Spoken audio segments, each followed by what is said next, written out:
Hello, je suis Léna, passionnée de bien-être, mieux vivre et spiritualité. J'ai créé ce podcast pour faire connaître au plus grand nombre des méthodes alternatives pour aller mieux, que ce soit physiquement ou mentalement. Quels que soient vos problèmes, quelles que soient vos croyances, restons ouverts, restons curieux et testons. Bonjour à tous, j'espère que vous allez bien. Je suis très contente aujourd'hui d'interviewer Laetitia Bluteau, psychologue et thérapeute ICV, pour parler de la théorie de l'attachement. On va rentrer évidemment dans les détails, mais cette théorie permet de donner un éclairage sur le style relationnel des êtres humains. Il y a plusieurs styles d'attachement, 4 exactement. Vous allez vous reconnaître dans leur description, forcément. Elles sont formées au cours de l'enfance et elles continuent de nous influencer dans nos comportements à l'âge adulte. Et ça peut être problématique. Dans cet épisode, on passe du coup un peu de temps à parler de ces 4 styles, des conséquences sur notre être et sur nos relations, comment se rendre compte de nos comportements et les changer. Heureusement, notre cerveau est neuroplastique. Alléluia! Elle nous explique ce que sont les MIO, modèles internes opérants, en d'autres termes des schémas de pensée automatiques, mais elle nous en dira davantage bien sûr, et comment devenir un meilleur parent. Bah oui, parce que nous avons tendance à répéter ce que nous avons appris, même si cela nous a fait souffrir. Ce sujet est littéralement passionnant, je crois que je répète ce mot plusieurs fois dans cette interview d'ailleurs, mais il est vrai que c'est très utile pour mieux se comprendre et comprendre davantage les autres. Or, plus on se comprend les uns des autres, plus on a de la compassion et plus il est possible de mieux s'entendre, de trouver des solutions, des moyens de communication efficaces pour que tout le monde se sente plus compris. Et ça c'est beau moi je trouve. Cet épisode est divisé en 2, la suite la semaine prochaine. Bonjour Laetitia, merci beaucoup d'être là. Bonjour Léna.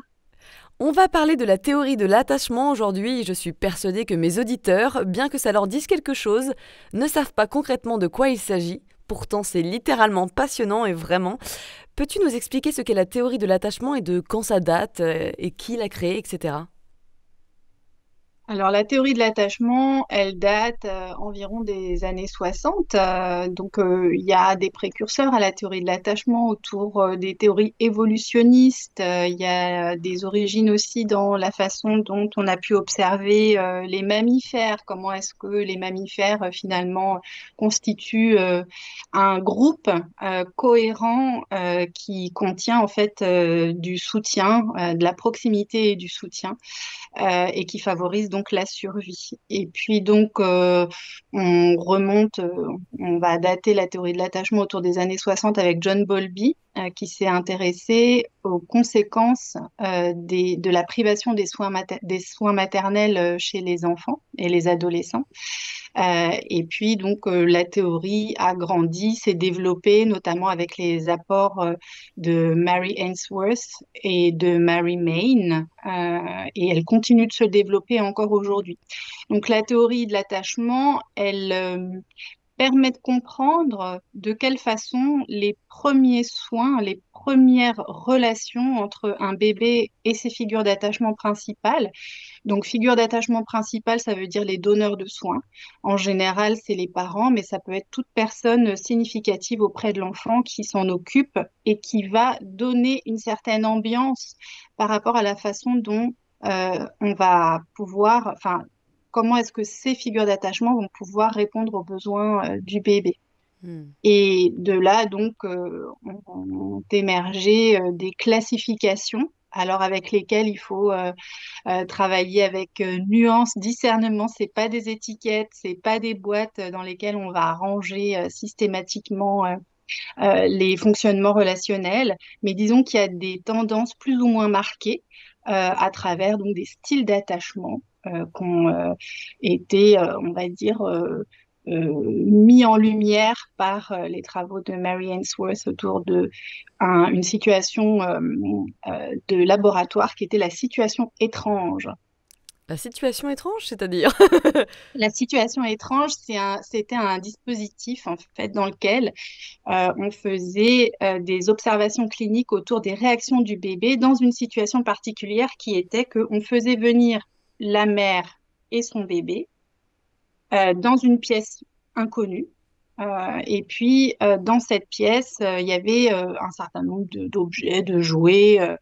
Et puis, au bout d'un certain temps, donc tout ça, c'était observé par des séquences très courtes, de 15 secondes. On regardait comment est-ce que l'enfant réagissait aux différentes situations un peu stressantes auxquelles il était exposé. Donc l'enfant rentre avec sa mère et puis une personne étrangère rentre dans la pièce, une inconnue rentre dans la pièce. Et puis on observe comment est-ce que le bébé réagit. La mère entretient une petite conversation avec cette personne inconnue et puis sort de la pièce. Et tout du long, on observe les réactions du bébé. Au bout de quelques instants, la mère revient et on observe aussi comment se passe la réunification avec la mère. Donc ça, c'est ce qu'on a appelé la situation étrange et qui a permis de dégager 3 styles d'attachement. Donc l'attachement sécure, l'attachement anxieux ambivalent chez les enfants qu'on appelle résistants, et puis l'attachement évitant, en fonction de comment est-ce que l'enfant en fait réagissait à la présence de la mère, à son départ et à son retour. D'accord, ok, hyper intéressant. Et toi, d'ailleurs, dans ton site, tu parles de 4 figures d'attachement, c'est ça? Oui, tout à fait, parce qu'en fait, il y avait donc ces 3 styles d'attachement qui ont été un petit peu mis en évidence. Et puis, là, il s'agit de Mary Main qui a continué ses recherches et qui s'est rendu compte que beaucoup des réponses en fait à des entretiens d'évaluation de l'attachement ne trouvaient pas de classification, en fait, ne rentraient pas dans les cases. Et donc, et dans ces classifications, en fait, enfin, dans ces situations inclassables plutôt, elle s'est rendu compte que il y avait quand même quelque chose de récurrent dans les modes de fonctionnement, c'est-à-dire que, en tout cas chez les enfants, il y a cette notion de problème sans solution. Donc, ce sont des enfants qui, en fait, naviguent un petit peu dans les styles d'attachement insécures, sans pouvoir véritablement trouver de stratégie efficace pour recueillir les soins dont tout enfant a besoin pour grandir. Parce que les attachements insécures, donc résistants et distants, évitants, c'est des stratégies relationnelles qui ont une certaine efficacité pour Mm. l'enfant. C'est-à-dire que euh, il intériorise le fait que si il emploie ces stratégies-là, vraisemblablement, il va en recueillir un bénéfice. C'est-à-dire, enfin, un bénéfice qui est très bancal, mais qui va lui permettre quand même de recevoir suffisamment d'attention. Et c'est en fait ce dont il a besoin pour survivre. Mm. Si le bébé il perd la proximité avec sa figure d'attachement, il n'a aucune chance de survie. Donc il y a vraiment cette force interne qui est reliée au fait de se connecter et de détecter le danger. Mm.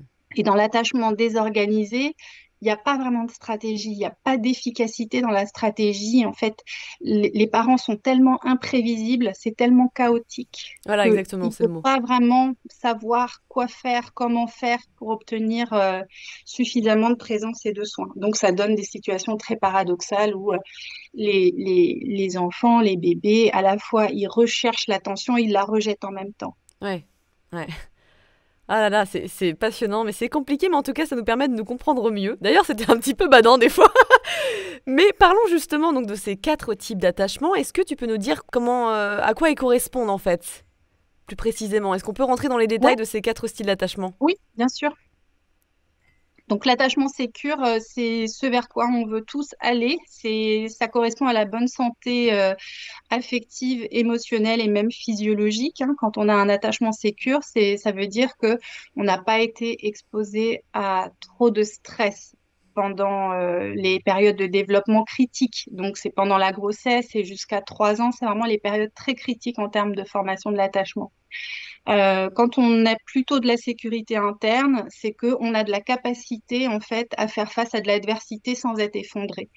On a plutôt une bonne estime de soi-même, on est plutôt bien dans sa vie, on sait faire des projets, aller dans des directions qui font du bien, qui font plaisir, et puis on se connecte avec des personnes qui vont plutôt penser la même chose, qui vont plutôt nous encourager, être dans quelque chose de soutenant, d'agréable, voilà. On ne choisit pas les mauvaises personnes over and over again, les Exactement. mauvaises influences, etc. Ouais. Exactement, exactement. Il y a moins de vulnérabilité, en tout cas, par rapport au fait de rentrer dans des relations toxiques. Il y Mhm. a plus de chances, il y a plus quelque chose d'assez instinctif, en fait, qui va se diriger vers des relations dans lesquelles c'est plutôt agréable. Ouais, ouais. Pas trop insécurisant. En fait, les relations vont pas trop générer de stress. Parce qu'en fait, il y a quelque chose qui s'est intériorisé vraiment dans le système, qui est plutôt apaisé, qui est plutôt tranquille. Encore une fois, sans aller dans des caricatures absolues que tout va bien et tout ça. C'est jamais le cas. Il y a toujours de l'adversité dans la vie, mais disons qu'il y a moins de vulnérabilité par rapport à des situations à risque. Et la personne sait revenir à la normale naturellement et assez Exactement. simplement. Ouais. Bon, bah, c'est pas trop mon Exactement. cas. Mais ça va venir. Exactement, on Faut verra à la savoir fin que de ça va l'épisode, venir. justement. Exactement. Ok. Euh, L'attachement résistant, donc attachement anxieux ambivalent à l'âge adulte, c'est lié à quelque chose de différent où il y a une notion d'imprévisibilité dans le caregiving de la mère. Alors, je dis de la mère, figure d'attachement principale. La mère, c'est pour faire court, en général, c'est elle qui va prendre le plus de temps dans les soins apportés à l'enfant. Mais il faut voir ça de façon systémique, de toute façon, et pas réduire. Hein. Mais bon, voilà, pour simplifier, on peut dire la mère, la figure d'attachement principale. Il y a une notion d'imprévisibilité, c'est-à-dire que le petit enfant ne sait pas tout à fait comment est-ce que son parent va se sentir, quelle va être son humeur, comment est-ce que, en grandissant, hein, avec les âges scolaires, en rentrant de l'école, est-ce que le parent va être dévasté, triste, déprimé, ou au contraire hyper joyeux, hyper enthousiaste. C'est un peu naviguer dans des extrêmes. Ouais. Et puis, c'est des modes de fonctionnement dans lesquels les parents ont tendance à embarquer beaucoup trop l'enfant dans leur univers mental. C'est-à-dire, ça va être des parents, des figures d'attachement qui vont plutôt, par exemple, se confier à leur enfant, leur raconter leurs problèmes, attendre de leur enfant qu'il ait un rôle d'apaisement. Utiliser un petit peu l'enfant comme un réconfort, comme un Mm. doudou, comme voilà, avec quelque chose d'assez ambivalent justement entre cette attente-là et puis de la colère, de la rage qui peut émerger quand l'enfant répond pas aux besoins du parent. Ouais.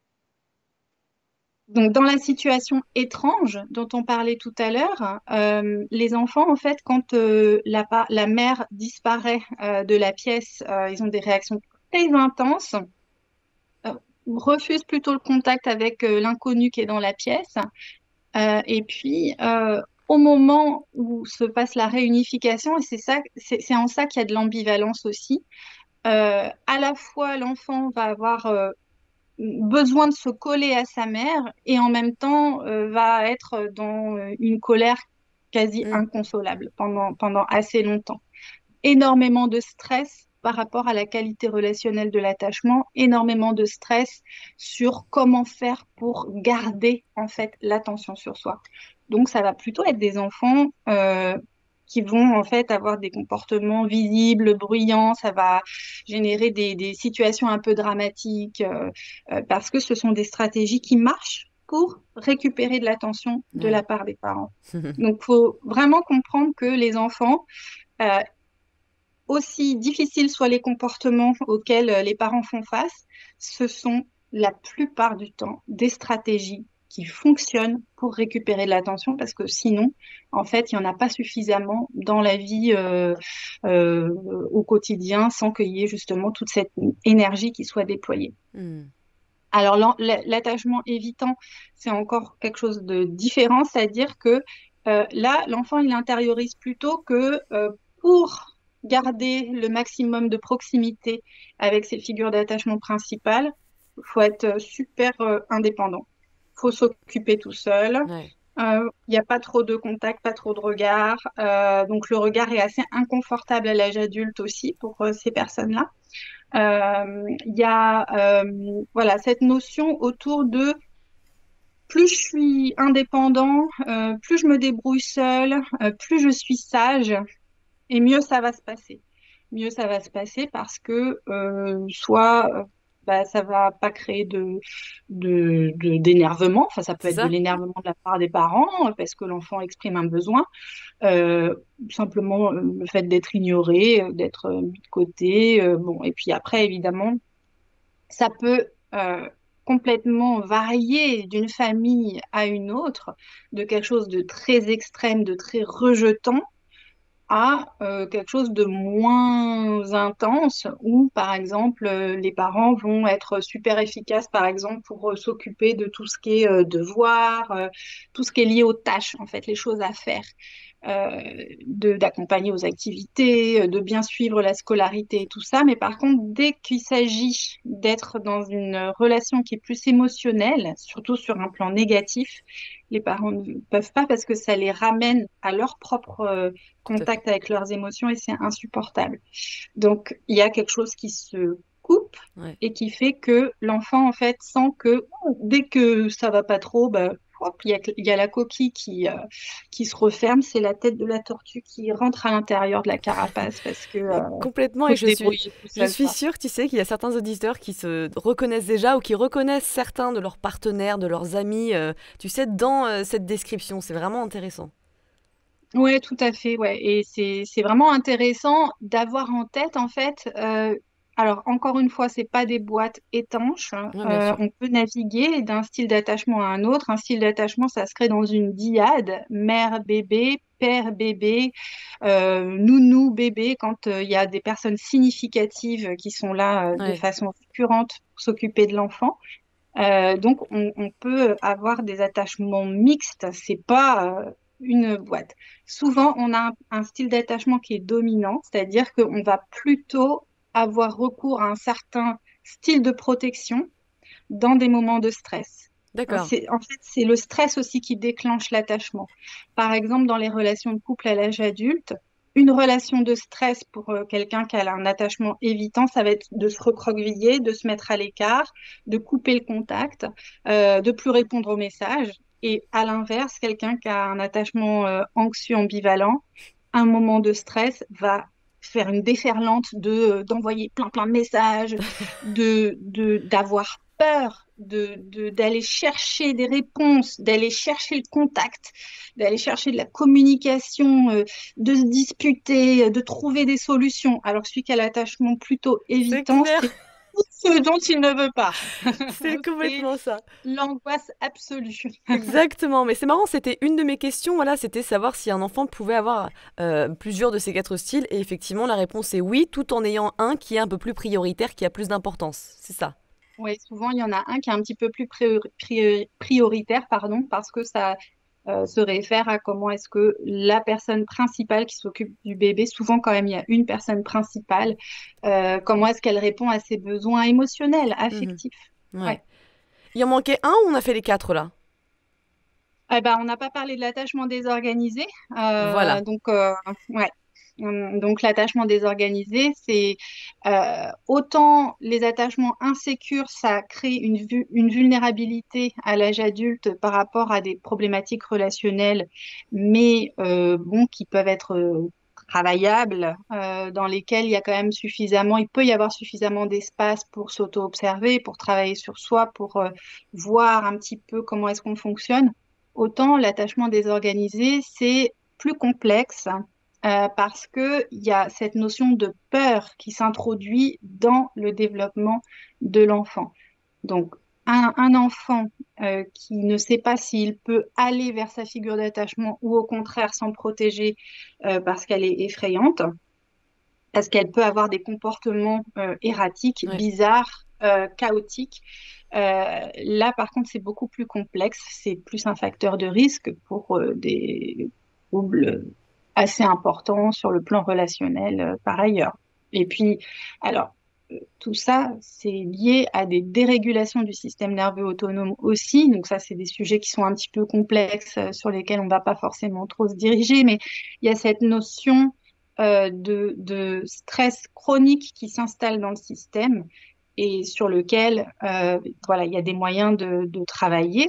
C'est-à-dire qu'il faut quand même s'ancrer aussi dans le fait que tout ça, c'est plastique et ça peut se travailler, mais ça va être Plus plus long. ardu pour quelqu'un qui a un attachement désorganisé. Ouais. Alors avant de continuer les questions, tu peux nous redonner les quatre styles d'attachement, les noms, pour que les auditeurs ils imprègnent bien ces quatre noms. Ouais, donc il y a l'attachement sécure. Donc l'attachement sécure, c'est comme son nom l'indique, plutôt lié à de la sécurité. Le plus doux. C'est ça, c'est ça. L'attachement anxieux ambivalent, l'attachement évitant et l'attachement désorganisé. Ouais, Voilà, c'est les ok. quatre styles d'attachement.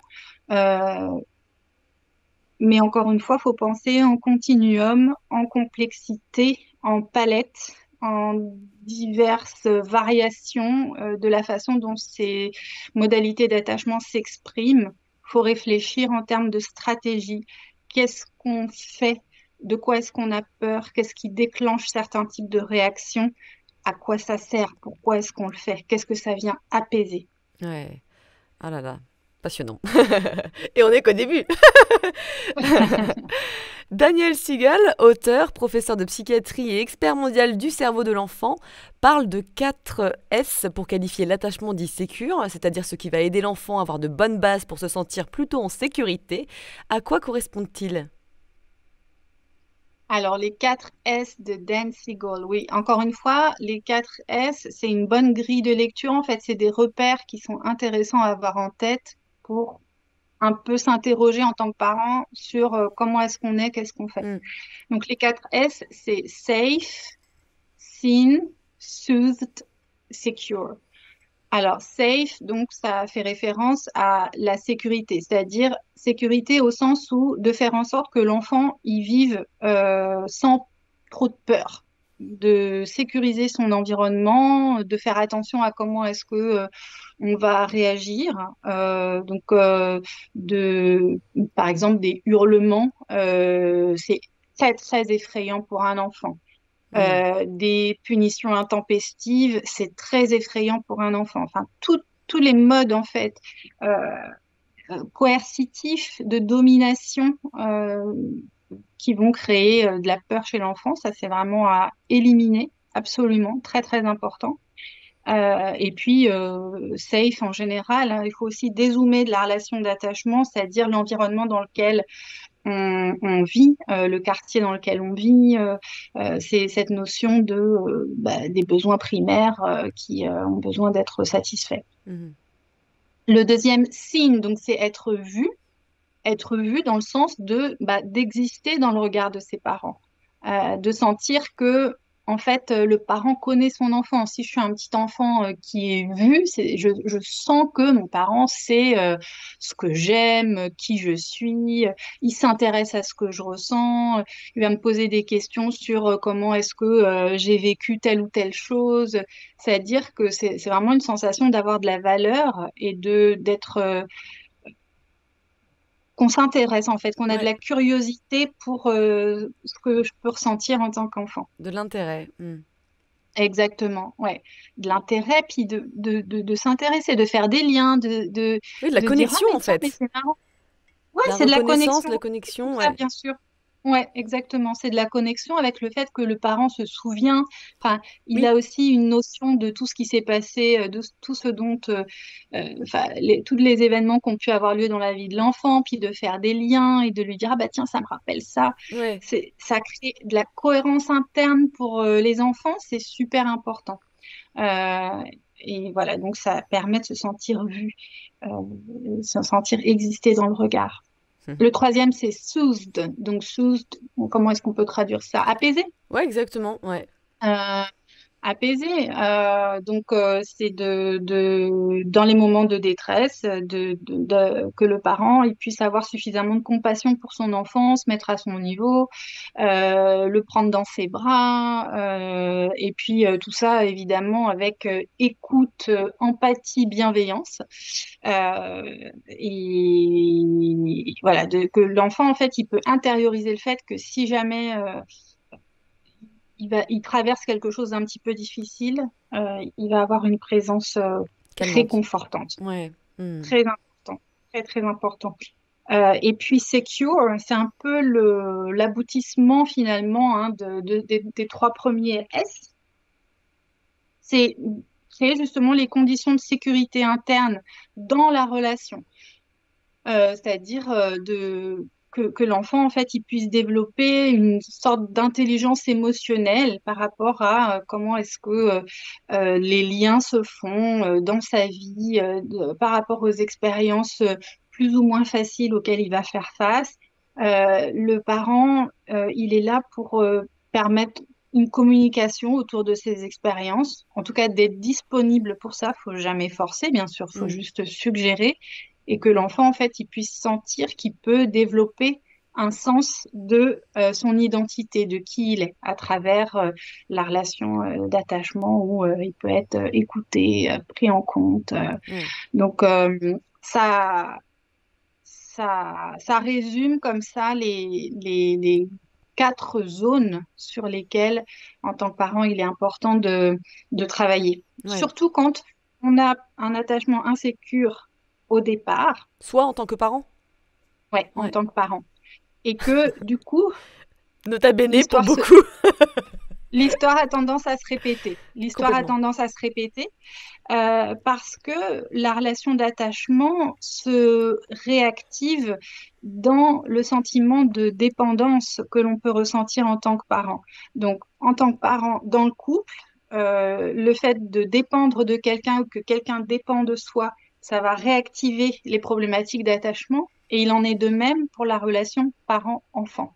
Donc, très important d'avoir ça en tête, que même si on critique la façon dont on a grandi, il peut subsister, et le plus souvent c'est le cas, parce que ça se situe à un niveau extrêmement profond Mhm. d'une mémoire qui est dite implicite, c'est-à-dire que c'est une accumulation d'expériences au niveau corporel, somatique, qui fait que affectif, émotionnel, qui fait que on peut pas nécessairement en créer un narratif cohérent, mais il en reste des traces. Et Mm. ces traces, elles peuvent se réactiver dans la relation d'attachement au moment où ben, le bébé, il a un certain type de fonctionnement qui va insécuriser le parent. Et c'est là que tout se corse, tout Ouais. se complique. Dans les émotions fortes. C'est là où, où c'est compliqué. Ouais, dans les émotions fortes et dans des réactions qui s'imposent à soi. C'est-à-dire Ouais. que très nombreux sont les parents qui ne veulent pas, par exemple, être jaloux de leur enfant qui aime quelqu'un d'autre, par exemple, qui se prend d'affection pour un autre adulte. Les parents qui ont déjà travaillé sur eux, ils peuvent s'autocritiquer par rapport à ça, se dire, mais non, mais il est libre, il fait ce qu'il veut. Et pourtant, Tu ressens en il toi. peut en rester quelque chose Ouais, de viscéralement ancré qui complètement. insécurise. Ouais, ouais, ouais, je vois, je vois très bien la chose. Ah là là, c'est fou, non, c'est vraiment, c'est pour ça que voilà, ce sujet est intéressant et qu'il faut en parler parce que Oui, c'est comme ça qu'on peut déjà en prendre un peu plus conscience. Après, il faut travailler, il y a tout un travail, mais au moins la prise de conscience, elle est là et donc merci pour déjà oui. ces clarifications. Euh, Oui, et puis la prise de conscience pour des personnes qui ont quand même suffisamment de solidité interne, qui sont pas trop pris dans des insécurités trop intenses, vont pouvoir quand même mm, corriger aussi, aller vers des stratégies qui vont être plus cohérentes avec leur enfant. ouais. Donc déjà, prendre conscience, c'est déjà un pas énorme. Prendre conscience, se documenter, c'est déjà un pas énorme. Et puis après, quand on sent que vraiment ce sont des réactions qui sont trop fortes et puis qui submergent et puis qui abîment la relation, à ce moment-là, ça peut être bien de consulter. Ouais, ouais, effectivement. Mm. Donc au départ, j'avais cette question, à quoi ces réactions que tu nous as décrites dans ces quatre catégories, dans ces quatre styles sont dues? Donc on a parlé effectivement évidemment du rôle des parents, mais est-ce qu'il y a d'autres critères comme je sais pas, l'hérédité, les traits de personnalité, les traumas transgénérationnels qui peuvent influencer cela? Alors les traumas transgénérationnels, de toute façon, comme leur nom l'indique, ils sont transgénérationnels, donc ils se transmettent dans la relation d'attachement. Ok. C'est parce qu'il y a eu des perturbations traumatiques et des perturbations de l'attachement dans les générations précédentes que ça continue à se transmettre au fil des générations. Donc ça, bien sûr que c'est des vulnérabilités qui sont importantes et qui font que en tant que parent, à un moment donné, ben, on peut cesser le cycle justement de répétition en s'arrêtant et en travaillant sur soi et en faisant en sorte qu'on va être des bons ancêtres pour les futurs petits éventuels hein, qui vont arriver au monde. Donc, la part génétique, a priori, elle est plutôt faible.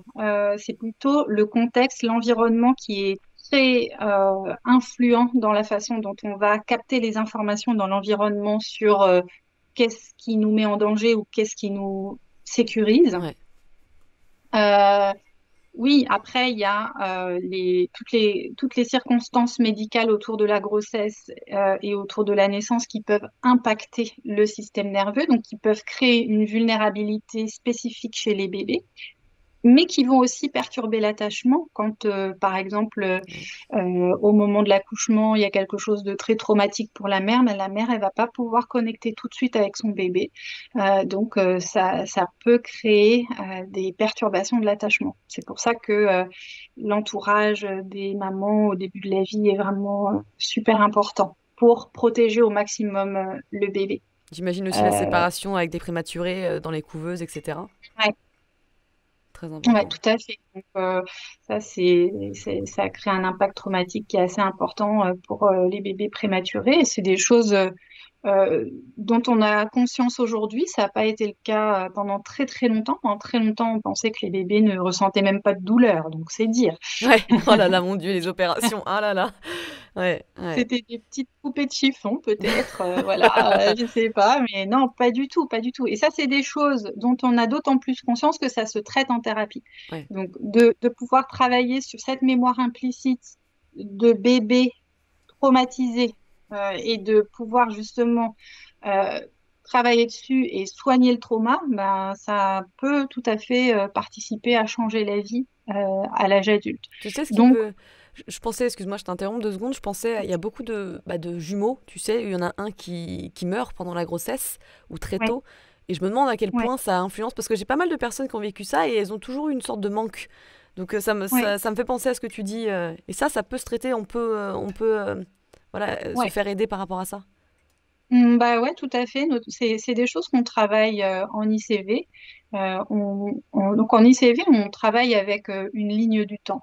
Donc la ligne du temps, c'est une liste de souvenirs chronologiques qu'on répète aux patients plein de fois et auxquels on va ajouter aussi des modalités un petit peu correctrices par rapport à ce qui s'est produit. Mais avant de corriger et avant de soigner, de réconforter, euh, il faut pouvoir euh, traverser l'expérience qu'on a faite sur le plan implicite.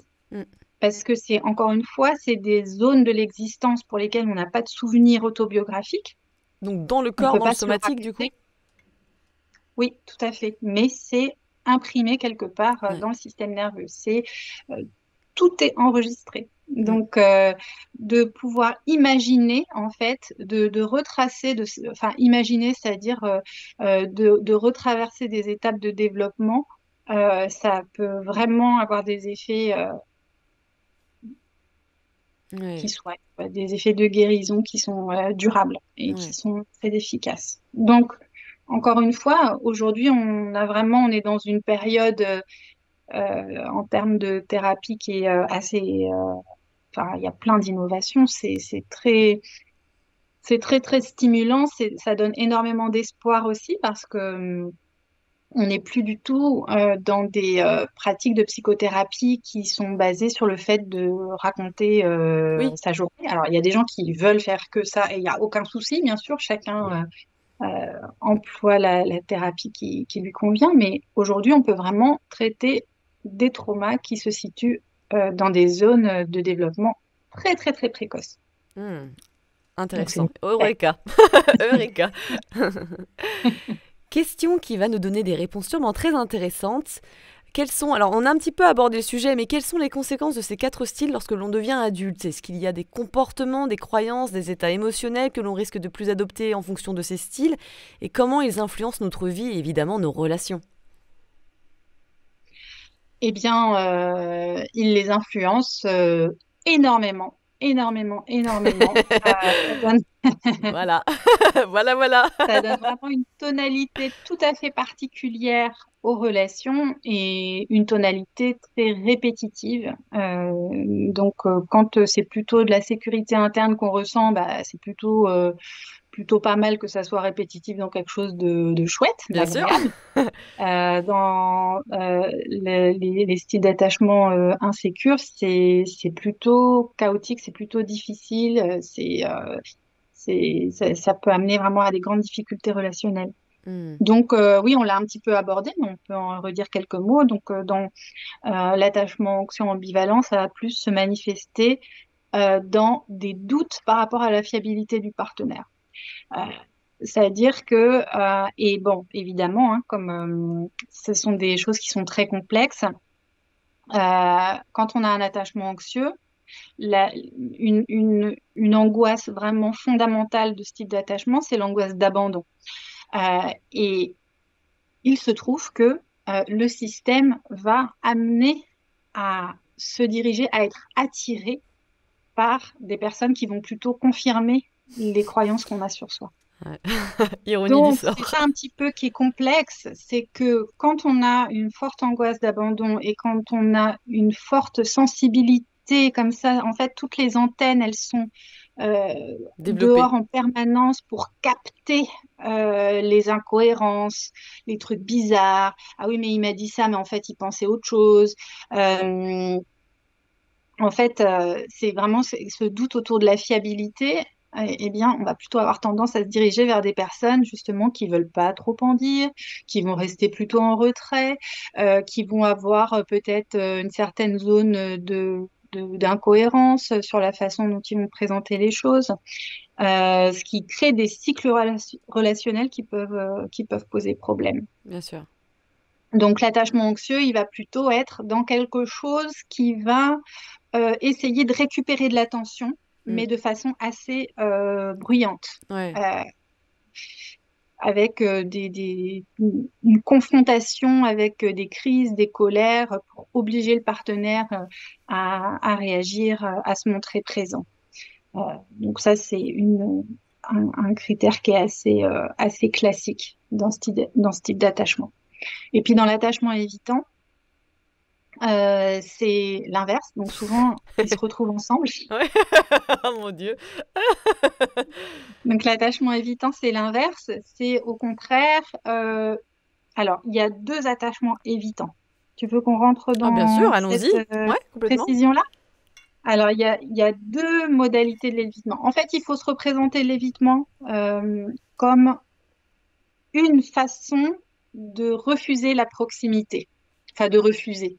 C'est pas un choix, c'est que la proximité est insupportable, la proximité est effrayante. Hmm.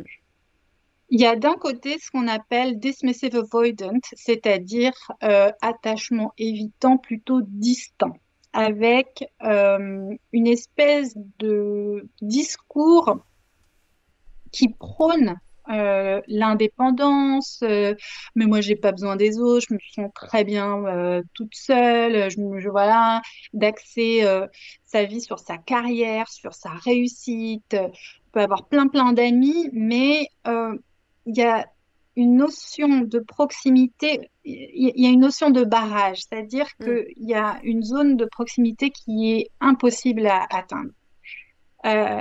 Et puis, donc ça, c'est une modalité qui est assez carapacée, Ouais. assez, Froide, qui quoi, peut distante. paraître froide. Ouais. Pardon? Froide et distante, ouais, c'est ce que je disais. Ouais. Ça peut, voilà, c'est ça. Alors, froide et distante, euh, il peut y avoir un aspect très volubile et tout ça, charmant, D'accord. charmeur, ça peut être tout à fait présent, mais c'est-à-dire que il y a une zone à partir de laquelle, en fait, on n'a pas accès à la personne. La personne, finalement, elle est en mode de protection, mais avec une apparente satisfaction de son indépendance. Hmm. Tu peux pas aller plus loin en profondeur, quoi. Non, Ouais, ok. non. Et puis dans les relations amoureuses, ça se traduit par des personnes qui vont plutôt mettre à distance le partenaire, peut-être des fois être un peu méprisant, un peu désagréable, jugeant, un peu cassant même. Et c'est une modalité qui va peu travailler sur elle-même, Hmm. si je puis Ouais, l'exprimer ouais, ouais, ainsi. je vois ce que tu veux dire. C'est très carapacé, c'est C'est très du déni carapacé. aussi, peut-être? Enfin, j'imagine que c'est du déni, non? Il se coupe. Oui, en fait,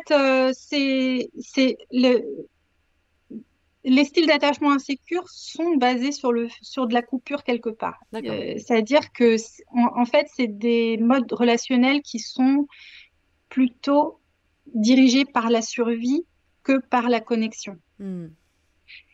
L'insécurité relationnelle, ça dit que la relation en tant que telle, elle est dangereuse. Ouais. Donc c'est jamais vraiment authentique, puisque de toute façon, soit tu joues un rôle pour essayer de Non, garder la personne, ou t'es distant, ou ouais, ouais. exactement, exactement. Et donc, tout l'enjeu, tout le travail, quel que soit le travail qu'on décide d'entreprendre, c'est de pouvoir arriver à davantage d'authenticité et Ouais, d'être moins en mode de survie. ouais, ouais. Donc là, cet attachement distant, évitant distant, il est dans un mode de survie qui peut être assez cassant, assez froid, assez agressif. Voilà. Ça, c'est Et le puis, dismissive. ouais. Ok. Et il y a le fearful avoidance qui est anxieux évitant, qui est un peu différent, même si on peut naviguer entre les deux, hein, on Mhm. peut naviguer entre les deux, ou alors on peut être très marqué sur l'un ou l'autre de ces pôles. Le anxieux évitant, c'est c'est ce qui va se rattacher à l'anxiété sociale, par exemple. C'est au fait de avoir énormément de mal à se mettre en relation avec les autres, mais en le voulant sincèrement, enfin, en Ouais. rêvant de pouvoir être dans une relation, mais systématiquement, on se retrouve dans des relations avec des partenaires indisponibles, par exemple, ou alors on n'a pas de partenaire du tout. Hmm. Mais dans ce cas-là aussi, il y a ce fait de pas se laisser approcher par l'autre parce que il y a une peur intense de la relation de proximité. Mais dans le fearful avoidance, il y a plus de connexion à cette peur-là. Hmm. Alors que dans le distant, il n'y a pas trop de connexion. Ouais. Il y a une illusion de force, de, de puissance par rapport aux autres qui n'est pas présente dans le anxieux évitant. Ouais. Ouais. Donc, anxieux évitant aura plus de facilité à travailler en thérapie Oui, puisqu'il est que ouvert quelque part sur ça. Il a envie. exactement, il Ouais. a envie. Ouais. Il y a l'envie de connexion qui est présente Ouais. et qui est présente aussi, hein. Tous les humains ont besoin de connexion, hein. Mais pour le dismissif, c'est plus complexe, c'est plus, les angoisses ne sont vraiment pas, Hmm. enfin, elles sont très coupées, quoi. Il y Ouais. a un besoin Accessible. de ne Ouais. pas ressentir les angoisses qui sont sous-jacentes et ça fait des swings, hein. On se ressent génial, super puissant et tout ça. Puis après, au fond du trou, hein, Ouais. c'est Ouais. vraiment des ascenseurs qui sont dans une sorte de radicalité. Il n'y a pas une ondulation de bien s'aimer, de sentir qu'on peut être bien avec les autres, comme c'est le cas avec l'attachement sécure. Ouais. Et il y en reste un, il me semble. Moi, je l'appelle le chaotique parce que je sais pas pourquoi je retiens ce nom chaotique, mais c'est pas le nom. Mais en tant qu'adulte, comment ça se manifeste? Alors, l'attachement désorganisé, ça se manifeste par le fait de se sentir coincé dans une absence de cohérence dans sa vie relationnelle. Ouh là là. Euh, Typiquement, ça va être d'avoir très envie d'être en relation avec quelqu'un. Et puis, dès qu'on est avec la personne, on le trouve vraiment inintéressant, creux, ou alors on va lui trouver tous les défauts bizarres, complètement incohérents. Hmm. Pour, en fait, ça maintient dans cette zone de je peux pas rencontrer quelqu'un avec qui je me sente bien. Quand je suis avec quelqu'un, je l'aime pas, il me dégoûte. Et quand il s'en va, il me manque terriblement. J'ai terriblement besoin d'y retourner. Hmm. Mais c'est très marqué. C'est-à-dire que dans les autres styles d'attachement, ça peut être un petit peu présent. Dans l'attachement désorganisé, c'est quelque chose qui est très intense. Ah Ça ouais. submerge. Oui, c'est difficile, hein. Ouh là là. Ouais. Difficile de Ouais. trouver quelqu'un. Ouais. Ou que ça dure. C'est difficile, c'est difficile, c'est difficile. Ouais. Oui. Et le besoin de plaire, le people pleasing, est-ce que ça vient de l'attachement ambivalent? Alors, c'est présent dans l'attachement ambivalent, mais ça peut aussi être présent dans l'attachement anxieux évitant. Ok, d'accord. People pleasing, donc ça veut dire que on va mettre les besoins de l'autre au premier plan, que on va s'effacer, qu'on va pas trop justement dévoiler son self authentique, Ouais, mais qu'on va plutôt être au service de l'autre. ouais, Et qu'en étant au service de l'autre, on va plutôt montrer comment dire, on va supprimer en fait ces émotions négatives et on va dire ouais c'est super, on est très content. Non non non mais je t'en prie, je te fais ce cadeau, mais ça me fait super plaisir. Non non non mais me dis pas merci, me dis pas merci. Donc, il faut faire très très attention à ça quand on est soi-même concerné. Ça amène vraiment à de l'épuisement relationnel. Ça amène à de la rancœur aussi bien sûr, vis-à-vis l'aigreur, ouais. des autres qui Mm. sont pas suffisamment, qui n'amènent pas de réciprocité. Il faut développer une capacité à poser davantage de limites, à moins se fondre dans les désirs des autres et à recentrer son attention sur Soit. soi-même, ses propres besoins. Ce qui a fait complètement défaut au début de la vie, ça n'était pas présent. Ça vient de situations relationnelles où il a fallu être au service des parents Ouais. pour s'occuper des frères et sœurs, pour faire le ménage à la maison, en fait, c'est des façons de contrôler un petit peu l'ambiance à la maison. C'est-à-dire que il y a quand même une notion de peur là-dessous, Oui, c'est-à-dire que si, en tant qu'enfant, on n'est pas dans être absolument adorable et tout ça, ben, on va en subir des conséquences qui sont trop inconfortables ouais. et qu'il vaut mieux s'effacer soi-même et être au service de. Donc c'est quasiment, enfin c'est vraiment lié à l'attachement anxieux ambivalent, mais c'est aussi présent dans le fait de s'occuper de l'autre tout en étant invisible, notamment dans l'attachement anxieux évitant. Ouais, ok. La suite la semaine prochaine?